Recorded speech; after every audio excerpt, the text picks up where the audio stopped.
હાલ ડેરીનું દૂધ ખાતા લોકો માટે એક દુઃખદ ખબર સામે આવી રહી છે। ગુજરાતની બે મોટી ડેરીમાં સફેદ દૂધનું રાજકારણ ગરમાયું છે। ઉત્તર ગુજરાતની સૌથી મોટી મહેસાણાની દૂધસાગર ડેરીમાં બોર્ડ મીટિંગ વહીવટના કારણે ઉગ્ર બની હતી, તો દક્ષિણ ગુજરાતની સુમૂલ ડેરીમાં પણ કાળા કારોબારના આક્ષેપ થયા છે। સુમૂલની ચૂંટણીનું જાહેરનામું પ્રસિદ્ધ થાય તે પહેલા જ સફેદ દૂધનું રાજકારણ ગરમાયું છે। સુરત તાપીમાં કાર્યક્ષેત્ર ધરાવતી ડેરીના વહીવટ પર કબજો જમાવવા તમામે સોગઠા ગોઠવવાનો આરંભ કરી દીધો છે। ત્યારે મહારાષ્ટ્ર કે સૌરાષ્ટ્રના અંતરિયાળ ગામડાઓમાં દૂધ લાવી સુમૂલ ડેરીને પધરાવતી રૂપ મંડળીઓને ડેરીએ 3.25 કરોડ રૂપિયાનો દંડ ફટકાર્યો હતો। મંડળીઓને દંડ ફટકારતા સુમૂલના વર્તમાન ઉપપ્રમુખ રાજેશ પાઠકે પોતાના મળતિયાઓ સાથે મળીને મંડળીઓને ફટકારેલો દંડ માફ કરાવવા પ્રમુખ તથા મેનેજિંગ ડાયરેક્ટર પર દબાણ ઊભું કર્યું હતું।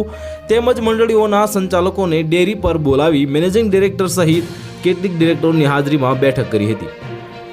તેમજ સુમૂલ ડેરીના મેનેજિંગ ડાયરેક્ટર અરુણ પુરોહિતને મારવા માટે હાથ ઉગામ્યો હોવાની ચર્ચા જોરશોરથી થઈ રહી છે અને સુમૂલ ડેરીના અધિકારીઓની કેડરમાં સર્વોચ્ચ પદ ઉપર બિરાજમાન એવા નિષ્ઠાવાન મેનેજિંગ ડાયરેક્ટરને તમાચો મારવા હાથ ઉગામતા ત્યાં ઉપસ્થિત લોકો હક્કાબક્કા રહી ગયા હતા। તો હાલ માટે આટલું જ। મળીશું નવી અપડેટ સાથે। જો તમને અમારા વિડીયો પસંદ આવતા હોય તો વિડીયોને લાઇક કરી દેજો, ચેનલને સબસ્ક્રાઇબ કરી બાજુમાં આવેલા બેલ આઇકનને દબાવી દો, જેથી તમને આવા સમાચારની અપડેટ મળતી રહે।